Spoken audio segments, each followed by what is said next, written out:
Lonesome Beards podcast with Brian and Chad and co-host Drew Giles, where we dive headfirst into the world of hunting and fishing with a healthy dose of humor and humility. Well, guys, it's been a while since we've been on air, so we're going to try to get this thing started again and get back on track. And we got Drew here with us today, and Drew's going to kind of stay with us for a long time, and we're going to talk a lot about fishing right now. We're in the fishing season, and Drew, I know you've been fishing, so what's been going on? Yes, sir. I've been doing a lot of speckled trout fishing. So haven't got into my tripletail too much just yet, but Have you gone at all? no, not any. So Yeah, I've been once, and we went 3.5 hours looking for ghost. dang. Now, I've had good reports from people. I know, A man. good buddy of mine caught two good ones Saturday Yeah. or Friday. Mobile Bay. Yeah. Who's that? Noah? No, Hunter Williams. Yeah, no, it it, did too. it looked like knowing them caught some. I think they did. So I know me and Coach Bez already. We did real good that morning fishing the beach. I mean, the beach last week was flat. Yeah.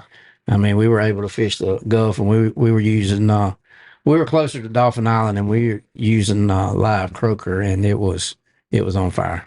Yeah. Man, the speckled trout's been so hot this summer. I haven't even messed with the flounder really, which is crazy because What am I You know, doing? yeah. I got these glasses on, man. Y'all got to let me know to take these glasses off. I'm already the oldest one in the bunch. I look like I'm 80 with my glasses on. You got to be Pawpaw. Well, I got those things. hey, man, I don't know if y'all heard, but I'm not to be a pawpaw. See, Yeah. you joined the club here. See, I'm, Yeah. I'm already a member of that club. Yeah. Just wait till they say, Pawpaw, what you doing tomorrow? When you thought you was going fishing Yeah. and you're not. Shoot, they gonna get on the boat. I know. I just try to get mine on the boat. So Charleston to go. I don't know about the other ones yet. So Yeah. I know the twins ain't going yet. They too small. So Yeah, We'll that's too see. little. well, what's the main thing? I know you and I have been fishing once. I know already together. So and you had a good day. I couldn't catch hardly anything. I don't know what was going on that day. We're using the same thing. And it was just like one of those days. The fish were biting. The boats next to us were, I mean, they were limited out. And Drew was the only one on our boat catching it. I think I caught one. He's the fish whisperer. Dude, I don't even remember what we were fishing for. Was it speckled trout? Or... That was the day we were supposed to go flounder, remember? Oh, yeah. Somebody slept in. Yeah, somebody slept in and like, we had Bez ready was going too. And we're like, I said, Bez, he's never late. I don't know what's going on. Never late for fishing, ever. So I think Bez's son was getting married. So he had to make sure he had to go back and do some other stuff. He said, I got stuff to do. I got to go. Yeah. I said, I'm going to hang in a little bit. He may show up a little bit. And I did. But that alarm was steadily going off, but no sound. So forgot to turn the ringer on. Oh, dang. Yeah. And I just happened to wake up exactly at 5:30 when I said we were leaving. Dang. And called, and he's like, no, Ben's already gone. Yeah, you'd already taken off. I said, I'm up this early. I'm going to hang in here at least another 30 minutes or an hour and see if he shows up. So we switched plans from going flounder to specks. Yeah. Yeah. So we went speck fishing. We fished the reefs that day pretty much. But speck fishing I've been all over speck fishing this time. I mean, last year it was pretty much Mobile Bay and just the eastern shore and a little bit toward Fort Morgan. But this year I've been everywhere. Yeah. And I think it's been on fire every time I've gone. Now, I've tried to fish some other stuff. It hadn't quite been on fire, but this speckled trout bite has been pretty good this year. And there's some big ones, too. Oh, yeah. I've noticed some real big ones and a lot of females. So, Yeah. When we fished the beach the other day with a live croaker, and we actually were releasing some back because they were oversized. So, Yeah. Usually if I can tell that they're a female, they're carrying eggs, and they're, even if they're under 20, I know everybody likes the rule of thumb, release over 20. But if it's a big 17, 18, 19-inch fish, and I can tell she's full of eggs, yeah. I'll for sure let them go. Yeah, especially if we're on a hot bite. Yeah. We had a lot that were pretty thick. We had a bunch of the 18 and 19-inch, and they were pretty thick. So I'm pretty sure they were females too, but we kept them. Yeah. I cleaned them. Hey, some people eat the roe. I've never tried. tried. I've tried that different times. I just don't like it. I don't care. I don't care how you cook it. And Yeah. I can usually cook or eat anything fried, but that it don't fry all the way through. Yeah. It's like that texture, I can eat fried. I love oysters raw, and that really doesn't make sense. I like oysters raw, but fried I don't like because They're kind of gritty. I don't know. It's that big black blob in the middle when it's fried. It tastes different than going down with hot sauce and a cracker. Yeah. It's raw, but we had some at the dove hunt. That crew came in and cooked them at the dove hunt. I don't know who that was at the time. And man, they were good, and they were fried, and that's the best fried oysters I've had. You talking about the ones we fried?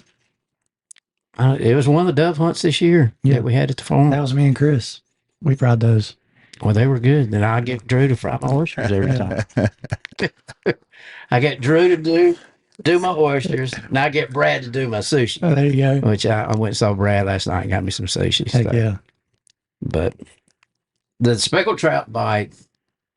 We fished some at the end of Fort Morgan, and I haven't done well. I've only been twice, and I haven't done that well this year doing that.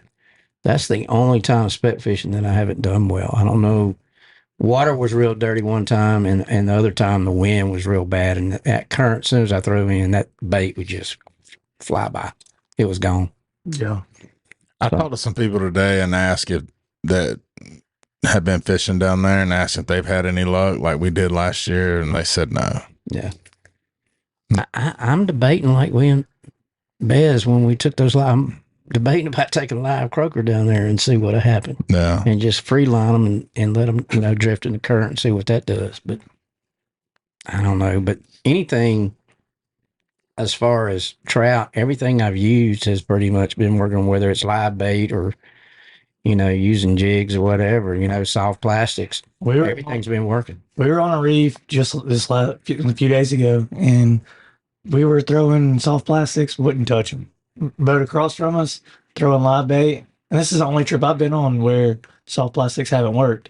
And Eric Nelson was across from us, and him and the Cajun, remember the Cajun? Yeah. Crazy Cajun. Crazy Cajun. Yeah, he was on the boat with him, and they were nailing them one after another.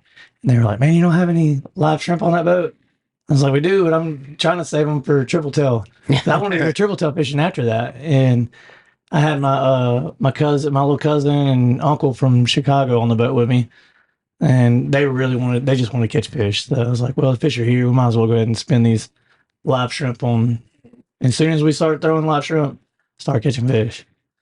It's crazy because that day we were out there, it was all plastics. Yeah. Nobody had live. That's the only day I've had this whole summer, or spring and summer, with not able to catch on soft plastic.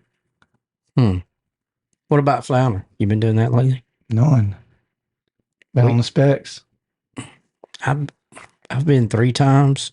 Well, I mean, I've been, but just not like consistently. It hadn't been on fire for me. No, I mean, We've caught some. The trips I've gone on, I haven't got a limit. I've gotten 3 or 4 at most.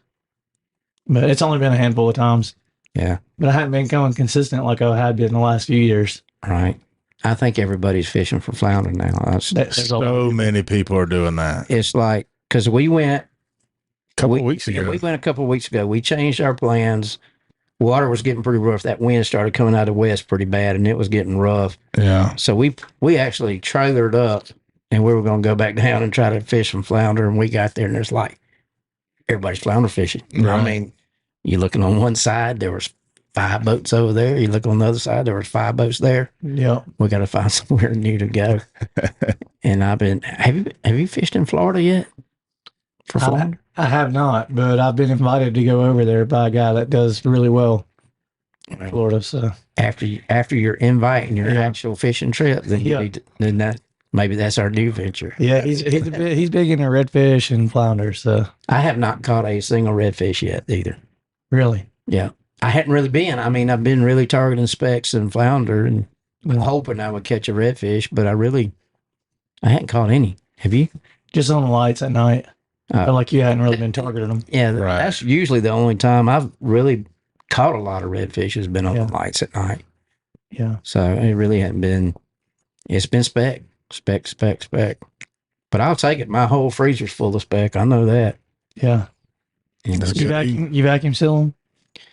I did 2 times ago. I did Yeah. these last, and they went in the freezer bag, and heck, we thawed some out the other night and fried them. So No problem with them, huh? uh-uh. The whole people saying you can't freeze specks. I don't buy it, man. No, you can.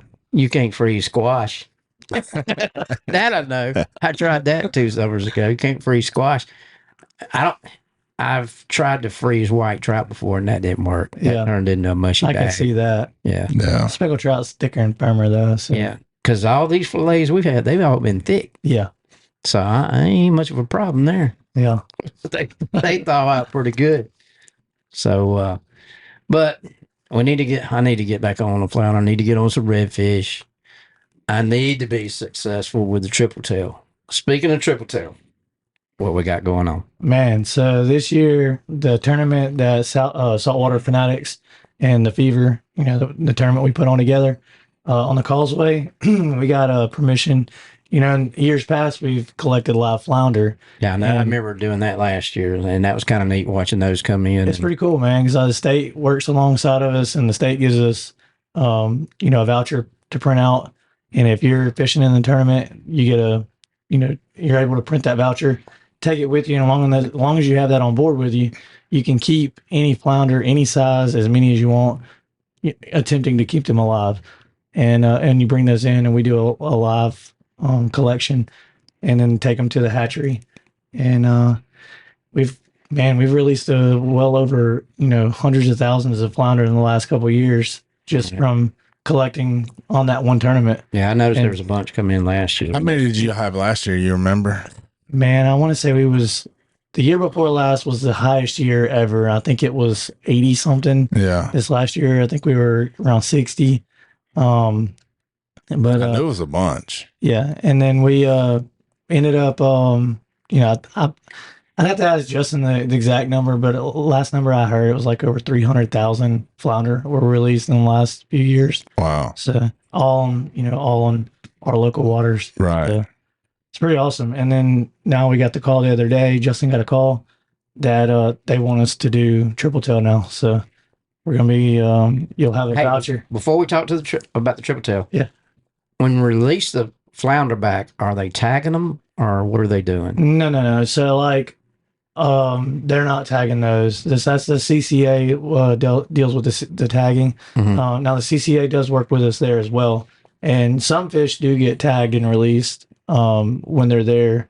If it's like a speckled trout, redfish, but the flounder are all taken in to the hatchery, and Yeah. then now what they do with them once they release them from the hatchery, after they've spawned out, I'm not sure if they're. I doubt they're tagging them unless they're working with the CCA to tag them to release them. But Now is Bun tagging for CCA? Who is he yeah, tagging he for? is. Yeah. Yeah. We got to get Bun on the show. Oh, Bun would be hilarious on the show. Yeah, we got to get him on here. Yeah. So you work on that. Oh, he's down. I already know. All right, because it's a trip. When I'm watching his videos, man, I'm loving the videos. Yeah. So I know he seems like he's tagging a lot. I know. I'm wondering how many he's eating.